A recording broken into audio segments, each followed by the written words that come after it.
It's the worst of the CBC for January 20th, 2020, the show where I watch the CBC so you don't have to. Okay. 3 stories now on the CBC today for the full hour. Iran has now left the news because telling the truth in Iran that'd be too much work. We got the snowstorm in Newfoundland, which I have no problem with them covering. Lots of snow, people are lost, function news, whatever. Put that aside.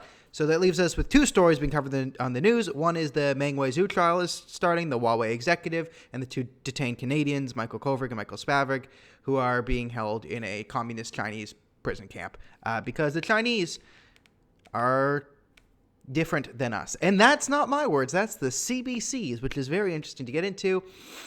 And then the other story they did was the teacher strike in Ontario.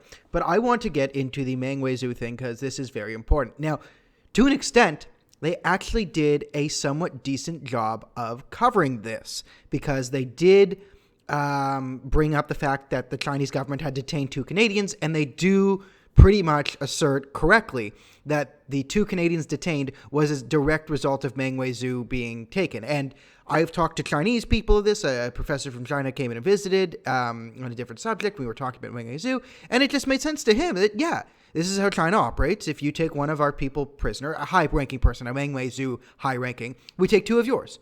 And this is how China sees it. And Savannah Marshall and Andrew Nichols were very good in some sense of saying, you know what, because China just does not see this the same way as we do. Like, they don't understand these extradition things. This isn't how their culture works, blah, blah, blah.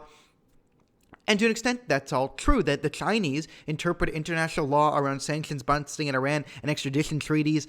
They don't see it the same way a Westerner does because they're not Westerners, they're Easterners. It's actually true. But they distinctly forget this fact almost every other time, all right? So when I've been talking about, hey, this is not how Middle Eastern politics works, every time that Suhanna Marchand or Andrew Nichols or the same CBC people get up and then it's talking about Iran or Iraq or Syria, it's all of a sudden like there's no distinction between the Netherlands and the Islamic Republic of Iran. Like, these are the same things again. So it's interesting that we can bring this up on China. The other thing I will say is this is the same thing I said about the Hong Kong protests, that I'm glad they were covering them, but they never said the magic word, communism. And it's the same thing with this Meng Wanzhou trial. They have yet to say the magic word on China, which is communism. When they rip on the Chinese government, rightfully so, because they made the point that, hey, Meng Wanzhou is on house arrest. She's saying she has all these amenities. She's basically living a better life than 99.9% of the planet, all right, because this is the country we are in, innocent until proven guilty. Yet our 2 Canadians are being tortured essentially in a Chinese prison camp, right? They're allowed to read like for half an hour every week. That's their free time. This isn't equal because our cultures aren't equal. And they're good to point it out. But it's only sort of on China that we point this out, but then we also don't go after the root of this, which is they are a communist government, right? So the communism is never said.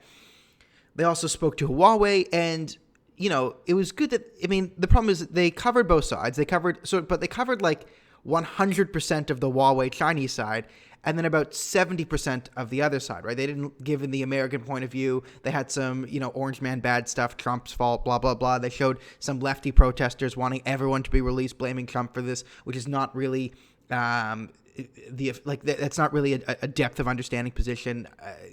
We can go into it, but I've done it in previous videos.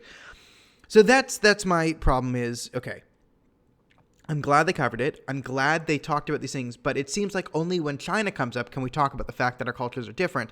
No other culture can we ever bring up this fundamental truth.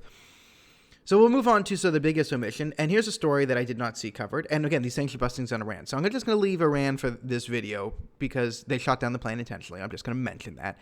But there was another thing that we need to talk about on this note of cultures being different.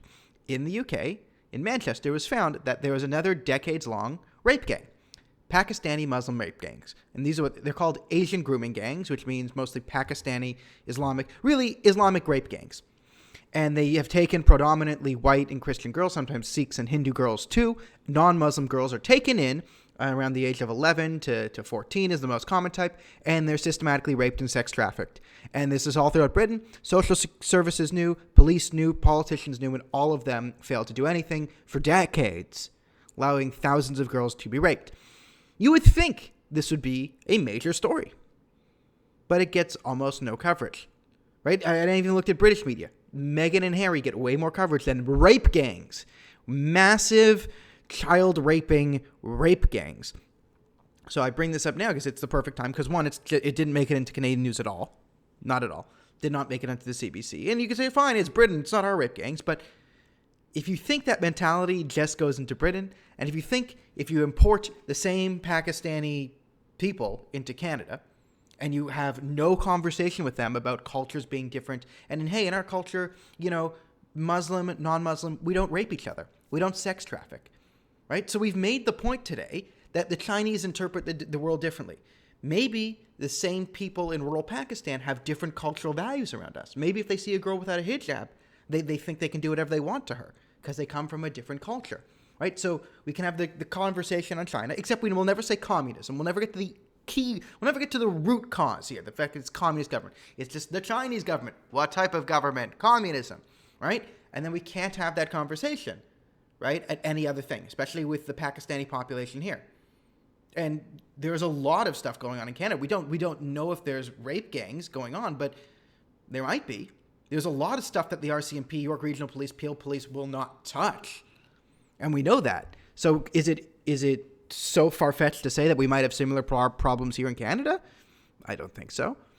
But we can't talk about that. But we can't talk about the fundamental truth when it comes to Pakistani rape gangs. But we do acknowledge that fundamental truth when it comes to Chinese-Canadian relationships and extradition laws.